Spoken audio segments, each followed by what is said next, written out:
Back then, cruising wasn't about relaxation. It started out of necessity. One key point stands clear when looking at vintage liners versus today's floating resorts: purpose-shaped design. Early ships carried humans, letters, goods, all kinds of weight across huge stretches of water. When planes weren't around, sea travel wasn't a choice for those moving between nations. It was the path forward.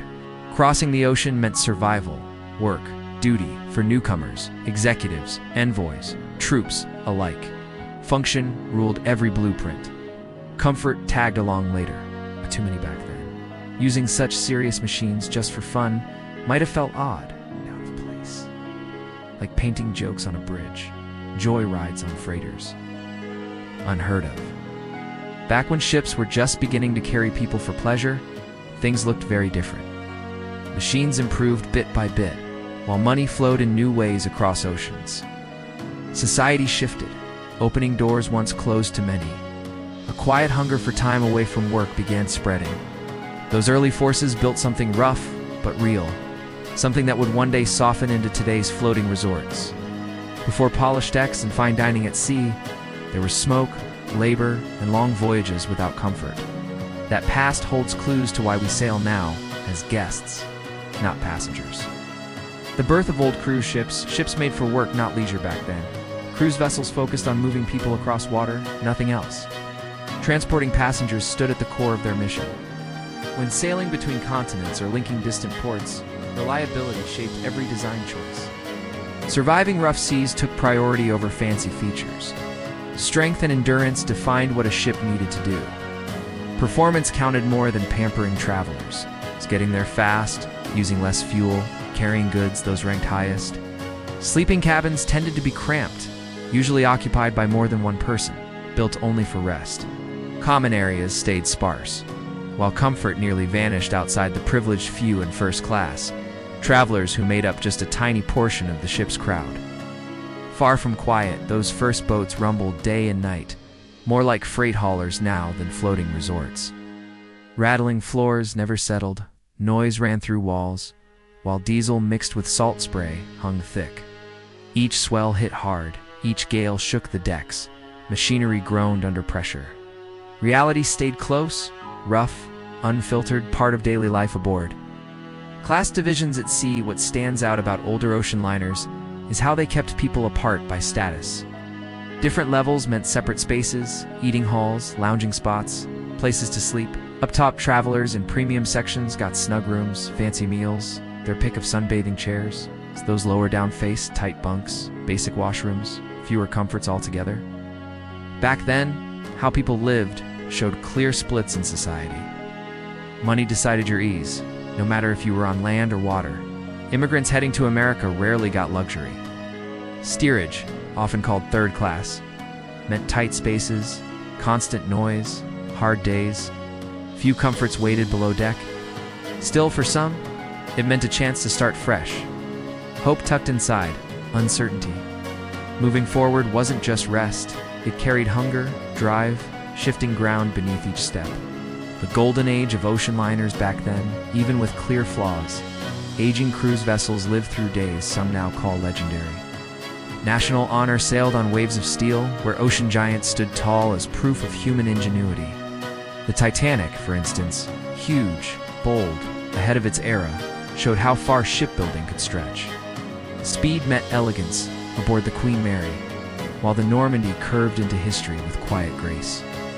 Back then, luxury showed up in stiff manners and tight circles. Grand dining spaces felt like old hotel halls. Everyone dressed sharp, sat through long dinners. Music came soft from small orchestras.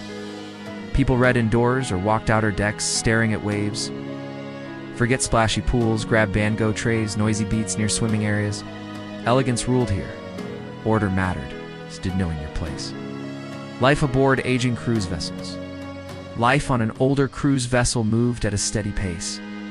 Breakfast, lunch, and dinner came at fixed times, served with stiff manners.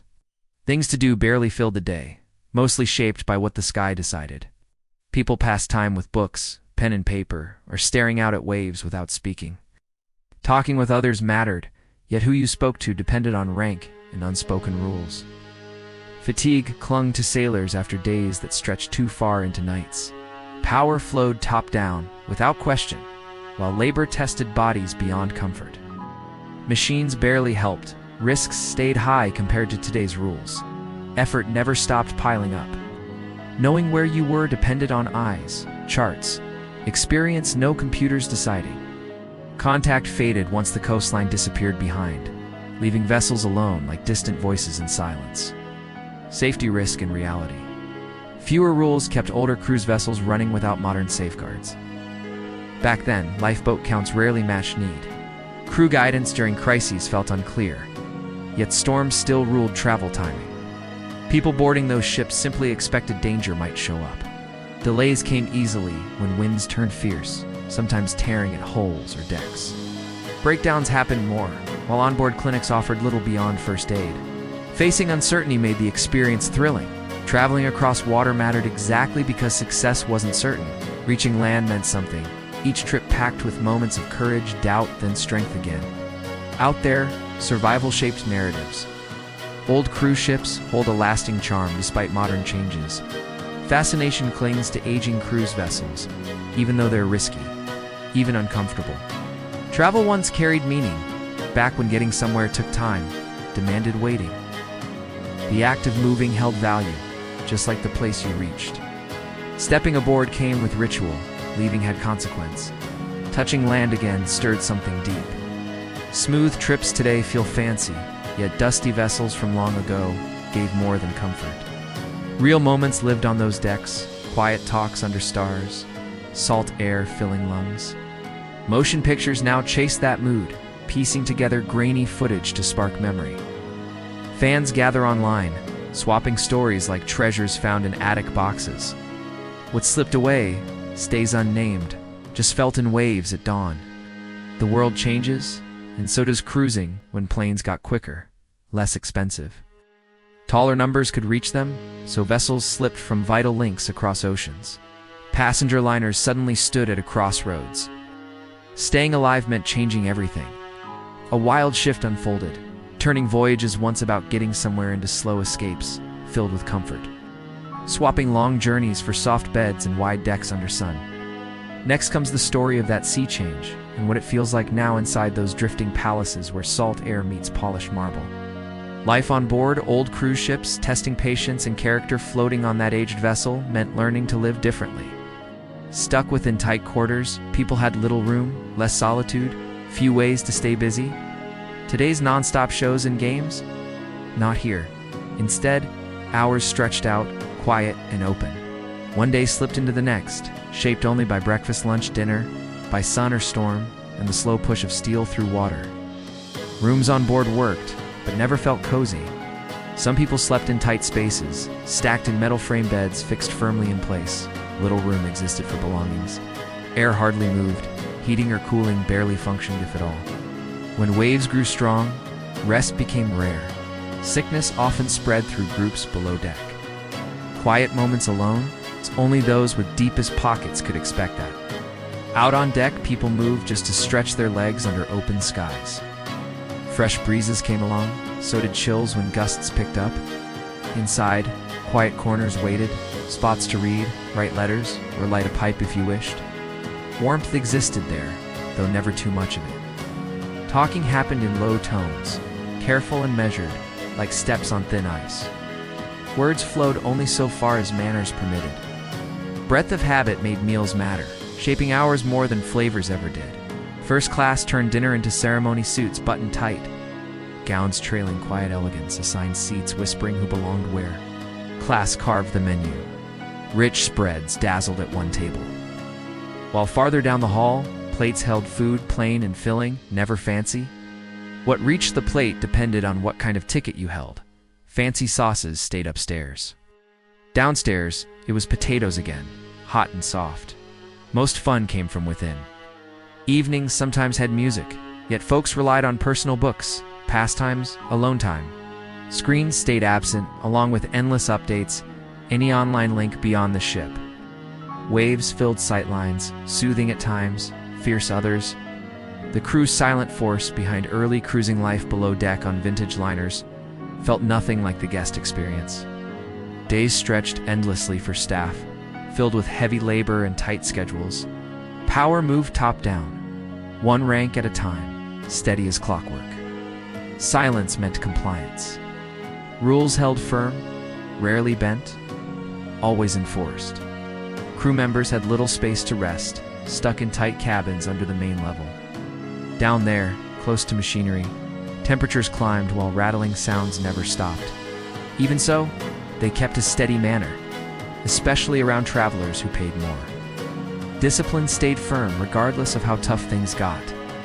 Out there, knowing what you're doing mattered more than gadgets.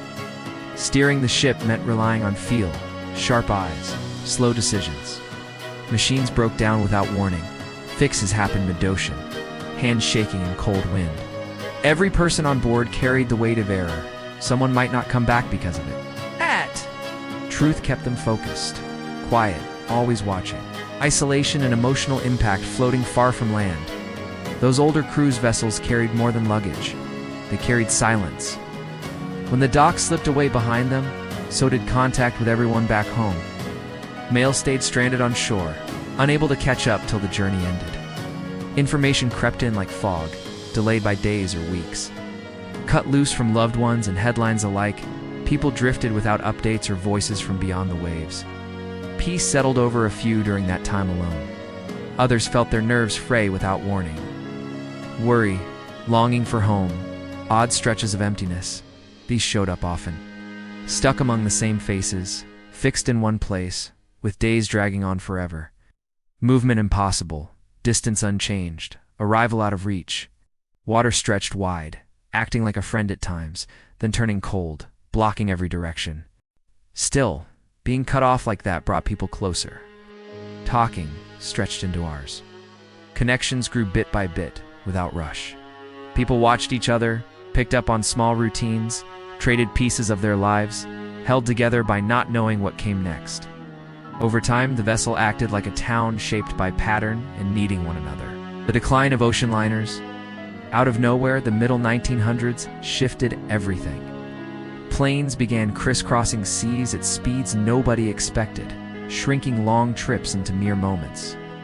Journeys that dragged on for weeks aboard ships suddenly needed just a few hours in the sky. Because of this, massive seagoing vessels quickly became relics of an older time. A sudden drop in travelers changed everything. Big vessels grew too costly to keep running. Firms had no real alternative, vanish or change course. Their move? Start fresh from the ground up. Ships stopped just being ways to get somewhere. Instead, they started selling the trip like an experience worth paying for. Getting there took center stage. That change meant everything had to be rethought. How vessels were built, how people behaved on board, what travelers thought they'd receive. The birth of modern cruising back when today's cruise idea was just starting, things felt a bit like trial and error. Comfort slowly became more important than speed or function. Rooms for passengers got wider, more open. Areas meant for everyone started stretching into new wings of the ship, where once there were storage spots and engine zones. Swimmers dipped into blue water under glass roofs. People relaxed in cushioned corners. Stories played out on darkened screens. Suddenly, paths shifted across maps. Ocean journeys stretched less. Trips hugged coasts with dramatic views instead. Scenery shaped schedules more than distance did. Destinations warmed under sunnier skies, drawing travelers toward palm-lean stops. Relaxation guided planning far more than speed ever did. What once tested patience now offered moments that felt light. Outfits got simpler. Old social lines faded away. What once felt stiff and distant now breathed easy, more open. Middle-class folks started taking these trips, not just the wealthy or those who had no choice. A fundamental change in thinking. It wasn't only about looks. It carried a new way of thinking. Back then, people had to fit the ocean's rhythm. Now, the voyage bends around them instead. Shaky waves get smoothed out by stabilizers. Indoor weather stays just right, no matter outside. Shows and games keep minds engaged. Hidden tech handles dangers before they show up. Waves that used to demand respect now frame quiet sunsets. Moving across water shifted from testing limits to buying comforts. That change altered both the point of voyages and the people they served. What was lost, what was gained? Few noticed when ease began replacing effort on ships. Comfort grew while old tensions slipped away. Safer waters brought calmer minds. Laughter filled decks more often now. Trips turned into holidays instead of trials. Still a quiet loss settled beneath it all. Heavy moments slipped away like fog. Without warning, minutes turned light. Outside, waves crashed, muffled by walls built too smooth, too strong. Welcomed the calm inside the hull. Others missed the raw edge of salt and wind on skin. What once was meets now here, shaping how we see vintage liners next to today's floating resorts. Looking close at the peak of what sailing vacations have turned into, reveals where things stand right now. Modern luxury cruise ships are floating cities on the ocean out here. What looks like a ship turns out to be more a moving city built for ease. Fun because it has everything packed in large amounts. Right when people arrive on deck, things move smoothly without effort being needed at any point. Terminals stay cool by design, screens handle sign-in tasks. Boarding flows like rehearsed moves one after another, no delays anywhere. Traveling across water now feels different. Discomfort fades, while views take center stage through wide windows. Built on keeping guests engaged, at ease and connected, boredom rarely finds its way here. Lighting shifts just right, layouts flow smoothly, everything shaped by purposeful design.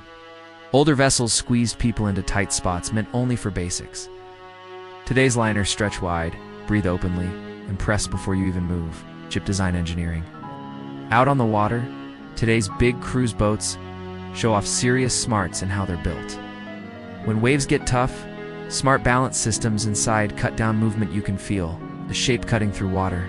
It's made to save fuel while moving fast and steady. Inside, special materials quiet the hum of machinery, so much it reminds you less of a ship, more of a high-end place to stay. Up above, space twists into surprising shapes. One level flows into another, each holding a different mood. Resting comes here, playing happens there, quiet hides around back. See-through walls rise tall, linking sight lines straight to sea views. Open halls stretch wide, letting eyes wander across water without getting wet. Rides between floors glide through clear tubes, showing waves far below, but staying safely inside. Fuel choices on newer vessels now lean on alternatives that pollute less. Waste gets handled on board with systems meant to reduce harm. Efficiency gains come through updated tech built into daily operations. A share of people still question how much damage control matters. Even so, shipping firms act differently now, more cautious about their image. Cleaner reputations have turned into a quiet priority. Cabins and accommodations not long ago, ship cabins, felt cramped and basic. Today's vessels offer spaces that feel more like hotel suites than maritime quarters. Inside, even the simplest room includes a dedicated washroom you do not share. Temperature adjusts at your touch. No drafts, no overheating. Ow! Storage fits real travel needs. No stuffing bags under beds. Furniture looks lived in yet clean, built to last but still stylish. Step outside many of these rooms and find a small deck, just yours. From there, water stretches out endless, changing every hour. Morning light hits differently than dusk. See it all without walking anywhere. Packed with comforts, luxury suites feel like five-star stays. Some come with their own lounges, personal soaking tubs, staff on call, faster entry to ship highlights, even special restaurants. People still choose different levels of service, yet it seems more about preference than hierarchy. Few thought quiet corners possible on ships now, they're the norm. Hushed walls, room to move alone, settings adjusted just right, shape how people travel by water today. Food and dining from need to show. Food plays a big role on today's cruise ships. Back then, mealtimes felt rigid, options tight. Now, guests eat almost any time they want. Several eateries run at once. Some relaxed, others fancy. Even star-rated cooks design certain menus. Dining on board mixes flavors from around the world, fitting different eating habits. Some pick their meal times and spots freely. Fancy restaurants remain an option, yet people now wear what feels comfortable. Choices matter more than rules. Meals now do more than fill stomachs. They grab attention, carry identity, stand out in conversation. Watching a chef work live, stepping into a dinner with a story, trying something rare, these shape eating into moments worth noticing instead of chores to finish. What once fed the body also feeds connection, scene, presence, attainment, and activities out on today's biggest cruise vessels. Fun takes a leap beyond what old liners ever offered. Night after night brings full-scale stage acts, much like those seen downtown under bright lights. Music fills certain decks with real bands playing straight through dinner. Laughter spills from lounges where comedians test new material each evening. Step outside and movement catches your eye, people gliding across frozen floors in one spot, while others climb textured walls nearby. A machine sends waves up a ramp so guests can ride foam-covered slopes. Elsewhere, laughter echoes around twisting slides that splash into pools below. Even racetracks appear now and then, winding tight between sunbathing zones. Onboard fun comes alive through tech. Big displays grab attention while VR worlds pull people in. Apps on phones mix things up alongside touch-based challenges.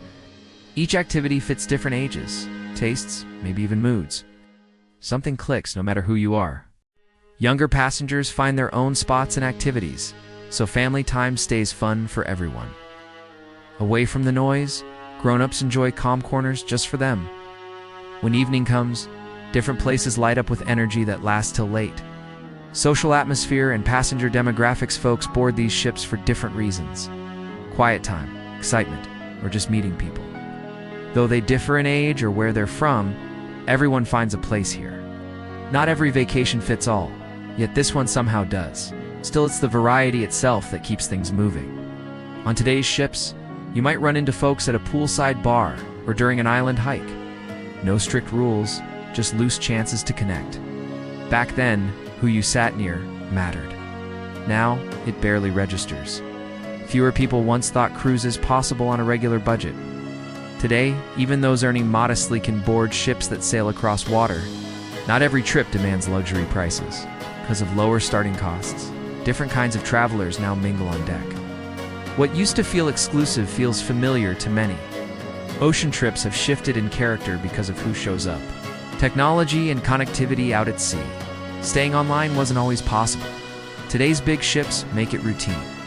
Thanks to satellite links, people can check messages just like back home. Apps on your phone now guide you through dining options or show daily activities. True signals might slow down during peak times. Still, being unreachable for days doesn't happen nearly as often. Years ago, going offshore meant vanishing from contact with today's tools. That idea feels distant. From their phones, travelers share messages, view timetables, reserve events, while tracking costs. Automation guides movement, ensures protection, supports daily functions using collected information. Now things feel more certain because of tools we use every day. As storms move, they show up right away on screens. When a path needs changing, changes happen fast without waiting. Something urgent comes up, responses fit exactly what's needed. Life at sea still brings surprises, though captains aren't ruled by waves like before. Private islands and curated destinations out on the water, some cruise operators now shape more than just what happens on board. Through secluded beaches and custom-built docking spots, they guide where passengers go ashore. Beauty meets comfort in these places, built with calm vibes, stores, and photo-ready corners. Surprises? Not much room for those here. Tightly run, these trips get planned down to the last detail. Even though surprise rarely happens, getting around feels easier and safer. People feel like they're discovering something, though nothing ever really goes off script. Few things matter more than smooth sailing these days. Removing hassle comes first. Handling changing conditions matters just as much. A steady experience follows naturally from there. The psychology of modern luxury cruising. Life on today's high-end ships isn't just about getting somewhere or having a place to sleep. It's tied to who you are, how you live. Ads push the idea of breaking free, treating yourself, slowing down. Once on board, duties slip away, fun moves to the front. This floating space makes daily worries feel distant. Out of the corner of your eye, soft light shifts the air.